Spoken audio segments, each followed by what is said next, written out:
George, congratulations and thank you for 5 years of At Home with George. Man, those Thursdays just seem to hit with the right message at the right time.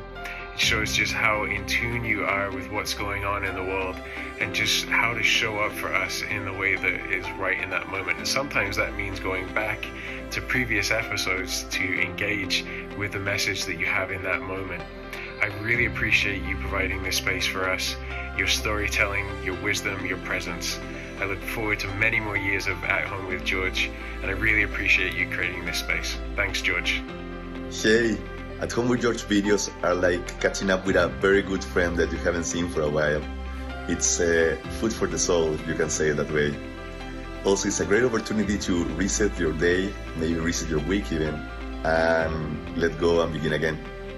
Hey, George. Congratulations on your 5-year anniversary. Just wanting to thank you for all of your positive words, wisdom, and reaching out in such a humble way to people across the world. I'm looking forward to more At Home with you. Hey, George. Congratulations on 5 years of your podcast. You've brought a lot of wisdom and insight into my world. I really enjoy when you talk about being in the eye of the hurricane and focusing on your authentic self. So continue with all the great work that you share with the world, sharing your story and helping others. Good luck. Have another good 5 years. Hey George, congratulations on 5 years at the At Home series. It's been a great chance for me to use the concept of circular learning, but I think the biggest benefit to me is to see you at home and that you face the same challenges we do with appointments, errands, and even customer service issues. So it's an opportunity for us to practice. And now we know that you can be mumfied not only in the locker room, the boardroom, but also in the dining room. Hi, George. This is Linwood. Woody. We go back a long ways. I've known you for a long time. Your At Home YouTube videos have been very inspiring to me. In your classes, in your 6-week courses that I've done with you, have been very inspiring to me. Congratulations. Haven't done this for 5 years. Welcome to Being at Home with George. You're like, wait, who's this guy? Isn't George the guy who usually says this? Hi, everybody. I'm Greg. I'm George's producer. I'm a member of Team George. And George and I have been producing this show for 5 years here on YouTube. And to celebrate the 5-year anniversary, we thought it'd be a great idea just to sit and chat a little bit about the show and why George decided to start At Home with George, and what's in the future and what goes into making this show and things like that. So anyway, George, how are you doing today? How are you feeling? Today's a good day. Life is good. Well, I'm happy to hear that, George. Well, let's go back in the Wayback Machine, if we will. This particular week, March 11th, 2020, was the very first episode of a new YouTube series that at the time didn't even have a name. It wasn't called At Home with George. And I guess part of the reason that it didn't have a name, it wasn't called At Home, was because people weren't quite at home yet. So let's go back to the beginning of the show. First, just kind of take us back to March 2020. When you think back, what do you recall? The pandemic was hitting us hard. And in a lot of places, right about this week, people were starting to get put on lockdown. Do you remember that time? Tell me about what you remember about March 2020. Yes. Well, I remember March 1st, Edie and I were coming back from Los Angeles, from hanging out with you. And I remember I had a little thing with the Milken Institute. I went from San Diego down there to do some, the Achievers Award or something like that. And we were flying back on March 1st. And then it seemed like right after that, COVID hit. And when it hit, it was such a devastation. There was a feeling of devastation and locked inness and people feeling not at home, actually. There's a lot of stress and tension. I think we might have talked about it in terms of stress the first episode. But I felt like I wanted to do something because in times like that, especially when we don't see it, it's kind of like something that's hidden but having a devastating impact. How could I help? How could I serve? How can I support it? And the best thing I knew to do is just create a space for people to come and just be however way they need to be. Just like we talk about, just creating a space and talking about how do we say yes to this pandemic and at the same time generate the hope and make the wisest choices we can make. And it felt like to me when we started the show, I remember as a kid in history class reading about Franklin Roosevelt FDR had what he called the fireside chat back in the day, in the Great Depression, and things were crazy in the world at that time, and people would gather around the radios and they would listen to the fireside chat, and it helped them. It helped calm them down. It helped them feel more grounded and connected. And I got a sense that when we were, as a society, starting to lock down and people were staying at home, having something that people could tune into every week to listen to, it just kind of felt like that. I mean, how does that ring to you? Yeah, it felt that way. It felt like just having a conversation, just being around and talking about what's happening and talking about it in a way where we express our experience, strength, and hope. And so it's helpful if I talk about how I'm handling it, how I'm dealing with it, and modeling the behavior. Yeah, that's funny because, people got the behind the scenes of what we do every week before the show when we said, okay, well, what are we going to talk about this week? Yeah. And, we throw around some different ideas. But in the end, it always comes back to, I like to ask you, George, what are you dealing with? Yes. Because, there would be no at home without you sharing your experience. And a few of our community members were kind enough to record some testimonial videos about what the show has meant to them. And that's the one thing that several of them mentioned, that, it's helpful for them to hear that, what, George Mumford's dealing with the same things that I deal with, that the rest of us are dealing with. Yes, it's something about the existential approach to things. It's one thing to talk about what happened or what might happen. It's another thing to talk about things as they're happening now, as we're experiencing it now. And we talk about it. I mention it a lot, but I don't know if I can mention it enough. And that is the only time we have is now. And to be an authority on something, it's helpful if you're actually talking about something you've experienced directly or something you're dealing with directly in real time. And then there's a power and authenticity to that. Yeah. And so when I go back to that first episode, George, it's funny because, I watched that, and it's pretty interesting to note, having done 221 episodes over time, we kind of worked things out, kind of got things smoothed out. That was a brand new thing. And so you didn't come on and say, this is at home or anything like that. You said, hi, I'm George Mumford, and I'm here to talk to you about managing stress in uncertain times. And I thought, well, how interesting. That's kind of relevant today. Yes. The more things change, the more things stay the same, I guess is the saying. Well, the interesting thing, there's always stress, there's always suffering. And the Buddha talked about that. That's the first noble truth is suffering. And it's really the degree in which we are suffering, and whether it's personal or maybe not in our face, but maybe somebody else is going through something or whatever. But when you're in it and you're talking about it, there's a way of communicating what that feels like, what that looks like, what that sounds like. It felt like the right thing to do. And I didn't know it was going to be 200 and whatever. We were just on the day to day. Let's do this episode. Let's do today. And then it kept going and kept going. And then it developed a rhythm. And just thinking about 5 years from now, I said, holy moly. And the good thing about it is I feel like we've grown a lot since the first episode. And even if you look at the timing, I think the first episode was 8 minutes, and sometimes we do an episode that's 10 minutes. It was a 2-part episode. One was 8 minutes, 8.5. The other was 7.5. Yes. Which those seem so long by comparison. Yeah. And I like the fact that, and I feel this, that we got better with each episode. I always feel like we get better. And it's interesting because as we get better with each episode and they get shorter, we tend to spend more time creating them, which is kind of interesting. But I don't see it as a waste of time because even what we do at home, I feel like it's building and it's expanding the content, and it goes deeper. It just goes deeper. And of course, after, when you think about it, you say, well, 220 episodes, will you ever run out of something to talk about? That's the question. And the answer is no, because each moment is different. And even when we talk about the same subject 5 years later, it's going to be different because I've changed, everything else has changed. So the content, even though we're talking about, it's going to be different. It's going to have a different energy. And that's the amazing thing about life is, how do you do the same thing over and over with a fresh mind, as if you're encountering it for the first time? Yeah. It's funny because, sometimes I think about that when we're getting ready to tape. It's okay, well, have we talked about this particular thing before? Are we doing it that one again, or we've done that one a few times?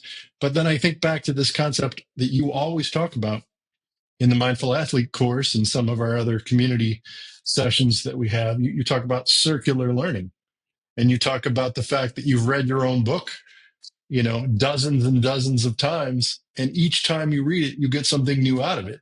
And so I feel like the same principle is applicable here at home. Am I right about that? Yes, actually, I just started reading the chapter on insight, know thyself, today. I don't know how many times I've done that, but today I just felt I picked it up and I started reading that chapter again. And yes, it's like circular learning, and it's also about, it's like a meditation, it's like a reflection. I think a lot of times people have this impression that meditation is when you sit quietly and you keep your eyes open or closed, but you just contemplate, you go inside, whatever. But to meditate means to contemplate, and to contemplate means to look at closely or repeatedly.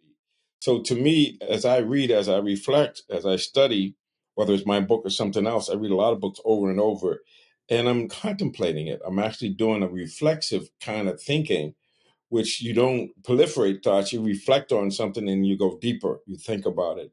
It becomes something that you let speak to you in its own words. It's a form of mindfulness, if you will, where it's mirror mind. You just see what's there. But the key is to approach it with a new mind, with a fresh mind, with a beginner's mind.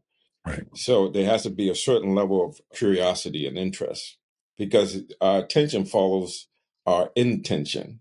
And so when you like something, and William James talks about this in his teachings, it's like you have to have an interest in order to want to pay attention to something. And so we have this ability to autonomy to direct attention. And the most important thing is knowing what to focus on. And the here and now is a good thing to focus on, what's happening here, but not so much out there as in here, because out Yeah. there is just a reflection in here. So this idea of contemplating and reading and studying and contemplating, I think that's really important.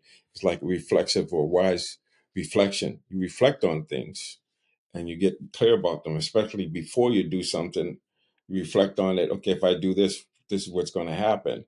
And then while you're doing it, am I in alignment? What do I need to adjust or adapt to so that I stay on track? I stay on purpose, in purpose, you might Yeah. even say.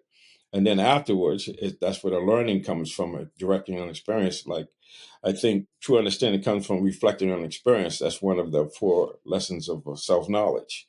And that's the thing, is we got to know who we are. So we can be who we are, so we can express who we are, so we can share who we are. Yeah. And in those terms, basically, it doesn't really matter what the topic is of At Home. Essentially, it's a prompt. We're giving people the opportunity to pause and reflect and, go through the 4 A's in your terms. Yes. And each week, the opportunity to do that if they're tuning in, and glean some little nugget or two, hopefully, as well. Yes, that's the thing, is to be able to really think about things in deep ways. It's amazing because I believe, I think it was Warren Bennis in his book on Becoming a Leader. He says self-knowledge and self-invention are lifelong processes. And so we have to reinvent ourselves. We have to reinvent or see things in new and fresh ways. That's where the joy is in discovery, is realizing you can look at the same thing over and over. And then at some point you get it on a deeper level, or you learn something, or you experience something on a deeper level, because you continue to look at it, reflect on it, contemplate, to look at repeatedly and to look at closely. And that's it. To do this thing called life in a way. Well, how can we be at home no matter where we are? Yeah, that's great. So, George, you mentioned a minute ago, you said, over these 5 years, you've changed, I've changed, we've all changed. How have you changed in 5 years? When you look back at the George who was doing the first At Home in March 2020, how are you different today?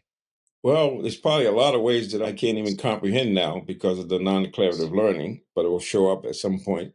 But the thing that I realize is by doing this, it's helped me be able to say more with less and how to just really get to the message and just thinking about, and of course, the feedback I get from people is helpful, but learning how to be more precise with my language and to also be able to talk about what's going on and what I'm experiencing or what I'm observing in ways that's direct and simple. To me, that's the main thing is getting really clear. And I think that's why we can do a at home in 2 minutes or 3 minutes, because there's a recognition. Of course, like I said, it may take a couple of hours to get to that. And I know when you give a speech back in the day, they used to want 45-minute keynotes, and now it might be shorter, but sometimes people don't realize to prepare for a 20-minute keynote takes longer than it does to prepare for a 45-minute keynote speech.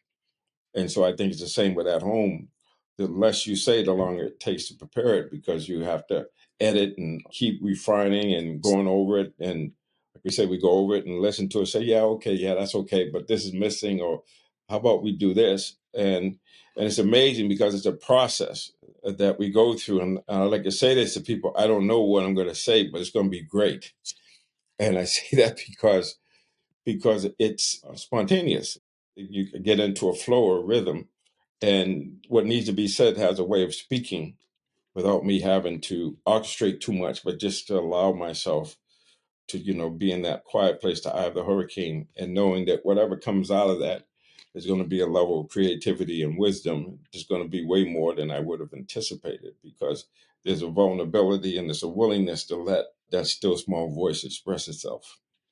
George, we'll wrap up here in a minute. We don't want to go too long here today, but speaking of, doing more with less, but what do you want viewers to take away when they tune in each week? They're checking out At Home.